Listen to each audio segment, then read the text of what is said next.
এখন আমরা যেহেতু খ নং প্রশ্নের সমাধান করেছি, এখন আমরা গ নং প্রশ্নের সমাধান করব এবং এটা খুবই একটা ইম্পর্টেন্ট টপিকস।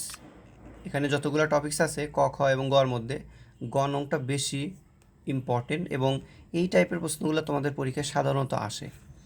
তো আমি আশা করি এটা খুব মনোযোগ সহকারে তোমরা দেখে এর ডোমেন এবং রেঞ্জ কিভাবে নির্ণয় করতে হয় আমরা এটা শিখব।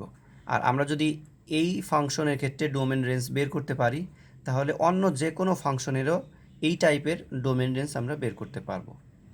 তো এটার শেষের দিকে আমি তোমাদের একটা শর্টকাট টেকনিক বলবো, তো আশা করি শেষ পর্যন্ত দেখে তোমরা সেই টেকনিকটা অবশ্যই শিখবা। দেখো এখানে লেখা আছে যে এফ এক্স সমান লন 4+x ডিভাইডেড 4 - x ফাংশনের ডোমেন এবং রেঞ্জ নির্ণয় করতে হবে।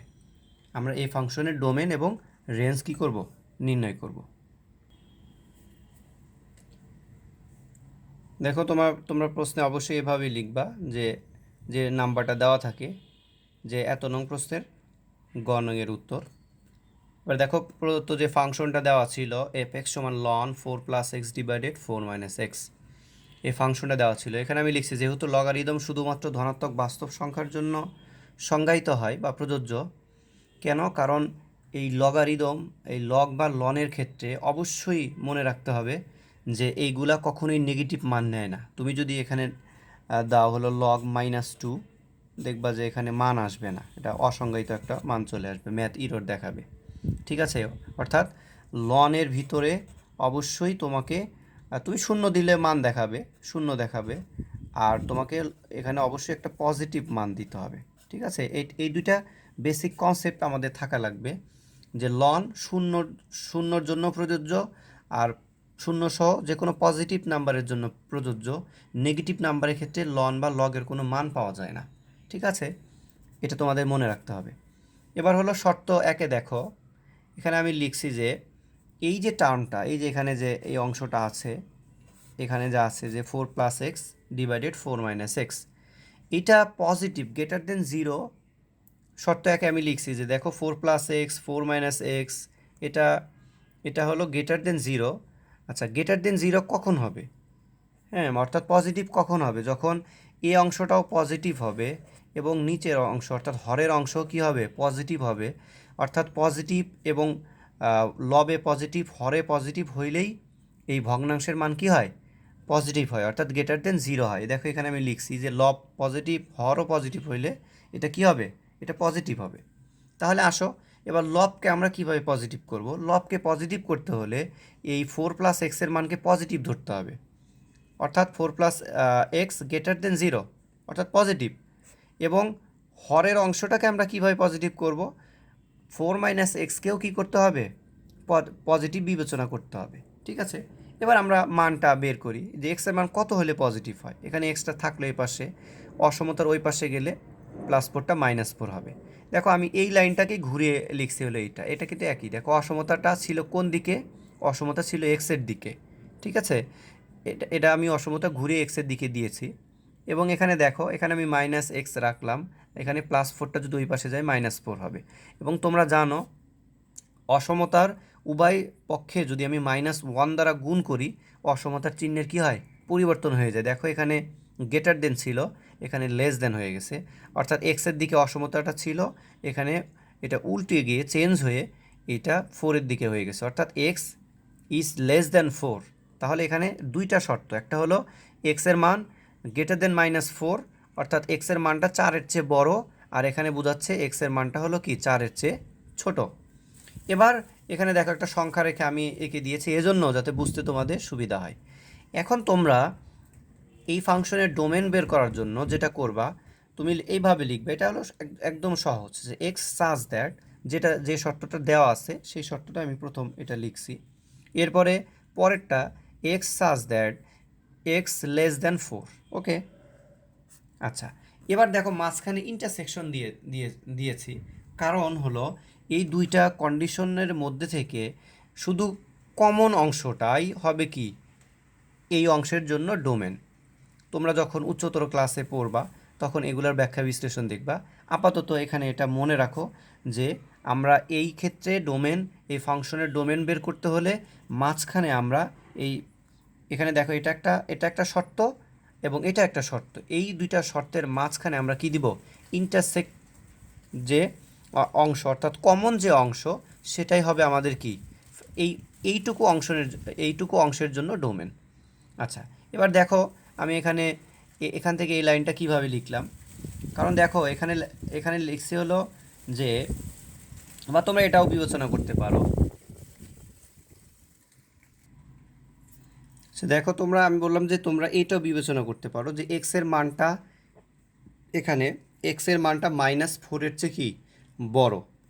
তাহলে যদি তুমি সংখ্যা রেখে দেখো ভালো করে খেয়াল করো, এক্স এর মান 4-এর চেয়ে বড় কোন দিকে, কারণ আমরা জানি সংখ্যা রেখার ডান দিকের মানগুলো হয় কি বড়। এই জন্য দেখো আমি এখানে দিয়েছি লাল দাগ দিয়ে যে এখানে -4-এর চেয়ে বড় হলো, এখানে 4-এর পর থেকে যত মান আছে সবগুলাই কিন্তু কি 4-এর চেয়ে বড় হবে। তো অর্থাৎ এখান থেকে আমরা যেতে পারি কোন দিকে, +ইনফিনিটির দিকে।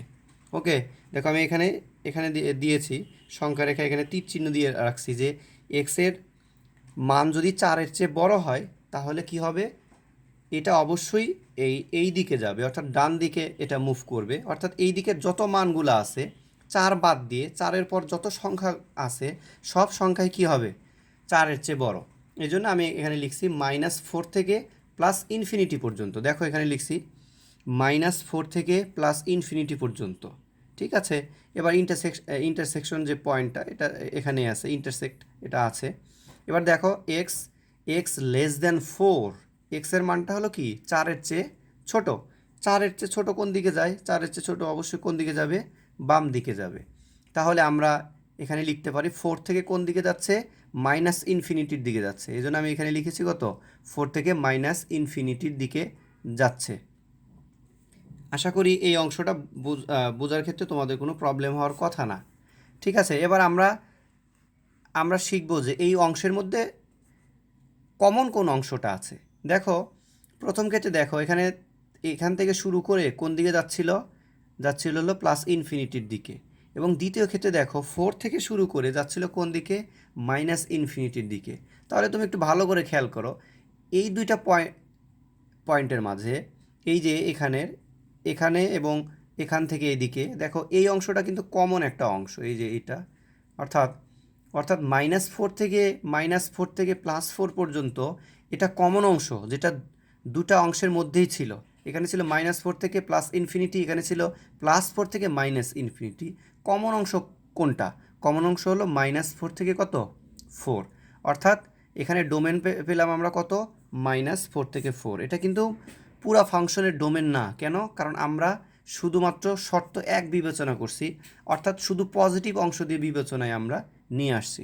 আমরা এবার নেগেটিভ অংশ দিয়ে দেখব এই ফাংশনের ডোমেন কত হয়। দেখো এরপরে আমি আবার লিখছি, দেখো তোমরা অবশ্যই দেখতে পাচ্ছ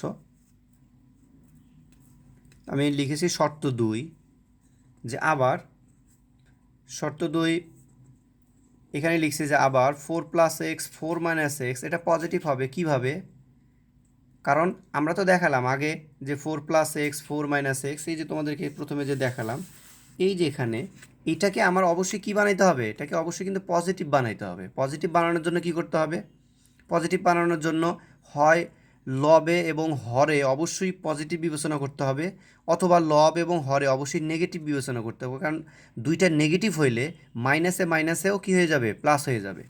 এখানে দেখো আমি শর্ত 2 এটাই লিখছি যে শর্ত 2 আবার 4 + x / 4 - x এটা পজিটিভ হবে, অর্থাৎ >0 হবে কখন, যদি লবের অংশটা অর্থাৎ এই যে 4 + x এর অংশটা <0 হয়, অর্থাৎ নেগেটিভ হয়, এবং হরের অংশটা অর্থাৎ 4 - x এটাও কি হয়, নেগেটিভ হয়। অর্থাৎ একবার পজিটিভ বিবেচনা করতে হয়, একবার হলো নেগেটিভ। কারণ দেখো আমি এখানে লিখছি যে লব নেগেটিভ হরও নেগেটিভ হইলে কি হয়, পজিটিভ হয়। ওকে, এবার দেখো আমরা এখান থেকে 4 + x >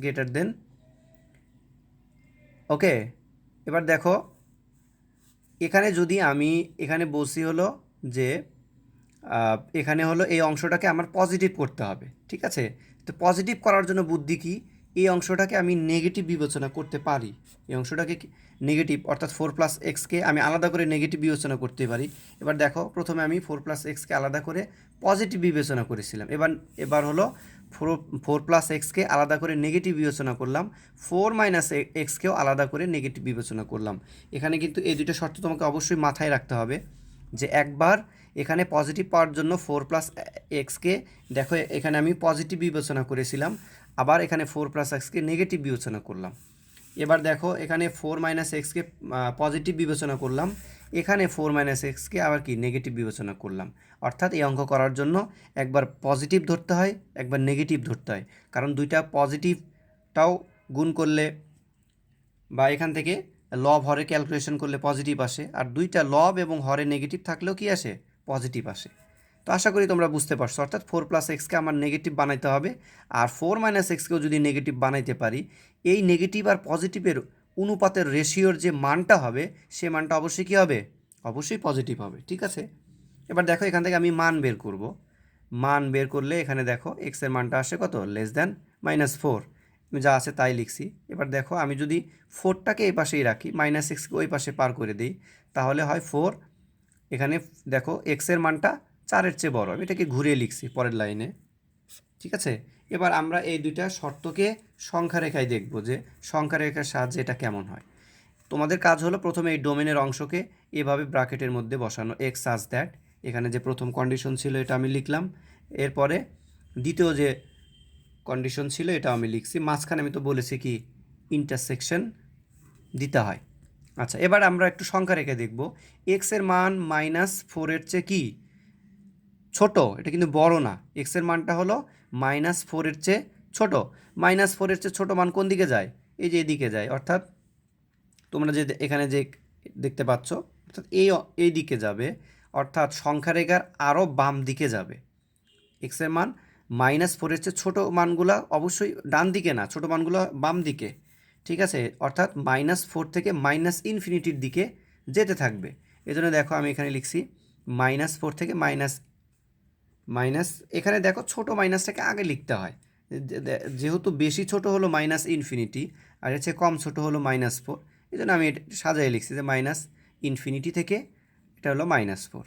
এবার দেখো ইন্টারসেকশন আছে। এবার দেখো এক্স ইজ গ্রেটার দেন 4, এক্সের মানটা হলো কি 4-এর চেয়ে বড়। তাহলে এক্সের মান 4-এর চেয়ে বড়, এই সংখ্যা রেখে দেখো 4-এর চেয়ে বড় 5, 6, 7 সব হলো ডান দিকে, তার মানে 4 থেকে কোন দিক যাচ্ছে, প্লাস ইনফিনিটির দিকে যাচ্ছে। এখানে দেখো আমি লিখছি 4 থেকে +ইনফিনিটি, কারণ ছোটো মানটাকে আগে লিখতে হয়, বড় মানটা পরে থাকে। ঠিক আছে, এবার এই দুইটা মানের মধ্যে একটু খেয়াল করে দেখো তো সংখ্যা রেখায় একটা যাচ্ছে -4 থেকে ইনফিনিটির দিকে, আর একটা যাচ্ছে 4 থেকে ইনফিনিটির দিকে। সুতরাং কি নাই, কোনো মিল নাই। যেহেতু মিল নাই, এজন্য এটার হলো কি ডোমেন হবে হলো ফাঁকা, কারণ এর মধ্যে কোনো কি ছিল না, এর মধ্যে কোনো মিল ছিল না। এবার দেখো আমাদের লাস্টে ফাংশনের যে ডোমেনটা হবে, এখানে লিখেছি অতএব প্রদত্ত ফাংশনের ডোমেন ডিএফ সমান উভয় ক্ষেত্রে প্রাপ্ত ডোমেনের সংযোগ। কারণ তোমরা জানো, তোমরা ওই পেজ থেকে দেখে নিও যে এই ফাংশনের ডোমেন একবার বের করলাম হলো -4 থেকে 4, আর একটা ক্ষেত্রে এটা কিন্তু শর্ত 1-এর ক্ষেত্রে, আমাদের এটা ছিল শর্ত 1-এ আর এটা ছিল হলো শর্ত 2-এ। এবং এই দুইটা শর্তের মধ্যে সংযোগ করলে অর্থাৎ ইউনিয়ন করলে আমরা দুইটা আলাদা আলাদা, কারণ এইটা বের করলাম হলো আমরা লব এবং হরকে পজিটিভ বিবেচনা করে, আর এই ফাঁকা অংশটাকে আমরা বের করলাম, মানে ফাঁকা সেটটাকে আমরা কখন পেলাম, যখন লব এবং হরকে নেগেটিভ বিবেচনা করলাম তখন। এখন এই দুইটা 1 নম্বর এবং 2 নম্বর, 1 নং এবং 2 নং শর্তের মধ্যে যদি আমি ইউনিয়ন করে দেই, তাহলে আমরা দুই ফাংশনের ক্ষেত্রেই, দুই কন্ডিশনের ক্ষেত্রেই আমরা কি পাবো, ডোমেন পাবো। এখানে লিখছে যে উভয় ক্ষেত্রে প্রাপ্ত ডোমেনের সংযোগ করে আমরা কি পাবো, মূল ফাংশনের ডোমেন পাবো। এটা কিন্তু সবসময়ই তোমার মনে রাখতে হবে যে উভয় ক্ষেত্রে প্রাপ্ত ডোমেনের সংযোগ তোমাকে আলাদা করে এখানে দেখাইতে হবে। ঠিক আছে, এখানে দেখো ইউনিয়ন করলে আমাদের এই অংশটাই থাকে। ঠিক আছে, এটাই হলো আমাদের মূল ফাংশনের হলো ডোমেন বের হলো। আচ্ছা, এখন তোমাদেরকে আমি প্রথমে বলেছিলাম যে আমরা এইটার ক্ষেত্রে একটা টেকনিক জানবো, হলো যে দেখো যে ফাংশনটা দেওয়া থাকে, ধরো এখানে আছে দেওয়া ছিল লন, এখানে আছে 4 + x ডিভাইডেড হলো 4 - x, এটা ডোমেন কত পাইলাম -4 থেকে 4। তাহলে যদি এখানে এরকম থাকতো লন 9 + x ডিভাইডেড 9 - x, এই ফাংশনের ডোমেন কিন্তু আমি পেতাম 9 থেকে -9 থেকে 9 এটা। ঠিক আছে, তাহলে মনে রাখার বুদ্ধি হলো যে অংশটা থাকে এই যে উপরে এবং নিচে, এটারই একবার পজিটিভ অর্থাৎ এক্স ছাড়া চলক ছাড়া যে সংখ্যাটা থাকে এটারই একবার পজিটিভ এবং একবার নেগেটিভ বিবেচনা করতে হয়। তাহলে যদি এরকম থাকতো লন লন a+x ডিভাইডেড কত a - x, তাহলে এখানে ডোমেন হইতে হলো -a থেকে কত a, অর্থাৎ এখানে চলক ছাড়া এখানে যে অংশটা আছে সেটারই একবার পজিটিভ এবং একবার নেগেটিভ বিবেচনা করতে হয়। এটা হলো শর্ট টেকনিক। যদি এমসিকিউতে আসে তাহলে তোমরা না করেই এইভাবে কি করতে পারো, এইভাবে তোমরা ডোমেনটা বের করতে পারো। ঠিক আছে, আশা করি তোমরা বুঝেছো। এবার আমরা রেঞ্জ নির্ণয় শিখব। ঠিক আছে, এই ফাংশনের কিভাবে রেঞ্জ বের করতে হয় সেটাই এখন আমরা শিখব। তাহলে দেখো, রেঞ্জ নির্ণয়ের ক্ষেত্রে আমি প্রথমে লিখছি যে ধরি ওয়াই সমান ফাংশনটা যেটা দেওয়া থাকে সেটাকে ওয়াই লিখলাম, আর যেটা দেওয়া আছে সেটাই লিখছি লন 4 + x ডিভাইডেড 4 - x। এরপরে আমরা ওয়াই সমান এই অংশটাকে লিখতে পারি। ঠিক আছে, এরপরে দেখো আমি এটাকে ঘুরে লিখছি, এই ডান অংশটাকে আমি এখানে দিছি আর এখানে লিখছি কত ওয়াই দিছি। এবার তোমরা হয়তো নিশ্চয়ই জানো লনের বেস থাকে লনের বেস থাকে কত এবার দেখো আমরা এবার এখানে আছে লগারিদম ফাংশন, যাব কোথায় সূচকীয় ফাংশনে। তো লগারিদম থেকে সূচকীয় ফাংশনে যাওয়ার জন্য লগারিদম থেকে সূচকীয় ফাংশনে, কারণ লগ বা লনের কাজ হলো সূচকের পাওয়ারকে খুঁজে বের করা। ঠিক আছে, এবার আমরা এখান থেকে এটা যেহেতু আমাদের লগারিদম ফাংশন বা লনের ফাংশন, এখান থেকে আমরা সূচকীয় ফাংশনে যাব। তাহলে এখানে যে বেসটা থাকে সেই বেসটাই বেস হয়। তাহলে এখানে দেখো এখানে বেস ছিল কত তোমরা এখানে দেখো বেস কিন্তু তাহলে এখানে লিখলাম। তারপর আমি বলছি পাওয়ারটা বা লগ বা লনের কাজ হলো কি পাওয়ার খুঁজে বের করা। তাহলে এখানে দেখো, এখানে তো আমরা যখন যাব তখন এখানে দেখো একটু খেয়াল করে দেখো লন 2 ভিত্তিক 8 = 3। তার মানে দেখো এইটার উপরে এই বেজের উপরে এটাকে পাওয়ার হিসেবে দিতে হয়। ঠিক আছে, তাহলে বেজের উপরে এখানে যেহেতু বেজই এর উপরে আমাকে অবশ্যই এইটা পাওয়ার হিসেবে কি করতে হবে দিতে হবে। তা তোমরা এর সাথে মিলাই দেখো, তাহলে e⁻y। আর এখানে যে অংশটা আছে এই যে পাওয়ার ছাড়া যে অংশটা, বেজ ছাড়া যে অংশটা এখানে আছে সেই অংশটা ওই পাশে দিয়ে দিতে হয়। অর্থাৎ এখানে কত হবে 4 + x ডিভাইডেড কত 4 - x। তোমরা যদি এর সাথে কম্পেয়ার করো তাহলেই কিন্তু ইজিলি বুঝতে পারবা যে এখানে আমরা এই এখানে আমরা এই ফাংশন এই লন বা লগ ফাংশন থেকে সূচকীয় ফাংশনে যেতে আমরা কি করতে হয়, এখান থেকে আমাদের প্রথমে আগে বেজ নিতে হয়। বেজের এখানে আমাদের যেহেতু লনের কাজ হলো পাওয়ার খুঁজে বের করা, তো এই পাওয়ারটাকে এর উপরে পাওয়ার হিসেবে দিতে হয়। এরপরে এই অংশটাকে এই পাশে পাঁচ করে দিতে হয়। ঠিক আছে, আশা করি তোমরা বুঝতে পেরেছো। অর্থাৎ e⁻y সমান হবে কত 4 + x ডিভাইডেড 4 - x। এরপর যদি আমি আর গুণ করি, অর্থাৎ e⁻y এর সাথে 4 - x গুণ হবে, আর এর পাশে থাকলো কত 4 + x। এরপর দেখো আমরা যদি 4 এর সাথে e⁻y-কে গুণ করি তাহলে হয় 4 × e⁻y মাইনাস x এর সাথে e⁻y গুণ করলে হয় -x × e⁻y, এরপরে 4 + x। এরপরে দেখো আমরা এক্স এর অংশটাকে এক জায়গায় নিয়ে আসলাম, কনস্ট্যান্টগুলোকে এক্স ছাড়া কনস্ট্যান্টগুলোকে অন্য পাশে দিয়ে দিলাম। ঠিক আছে, এবার দেখো এখানে এই লাইনটা এখানে যদি আমি এক্স কমন নিতাম তাহলে থাকতে হলো e⁻y + 1। এই অংশটাই আমি এখানে আগে লিখছি, বাম সাইডে লিখছি। ঠিক আছে, আর এই যে এই সাইডটাকে আমি এই পাশে দিয়ে রাখছি। এরপর দেখো আমাদের এক্স এর মান বের করলে হয় কত 4 × e⁻y - 1 ডিভাইডেড e⁻y + 1। আচ্ছা, এবার দেখো এখানে আমি লিখছি যে ওয়াই এর সকল বাস্তব মানের জন্য এক্স এর মান বাস্তব হয়। কারণ এখানে যদি তুমি এই ফাংশনের ক্ষেত্রে ওয়াইয়ের যে কোনো মান দাও না কেন, ওয়াইয়ের মান তুমি 0 দিতে পারো, ওয়াইয়ের মান তুমি পজিটিভ দিতে পারো, ওয়াইয়ের মান তুমি নেগেটিভ দিতে পারো।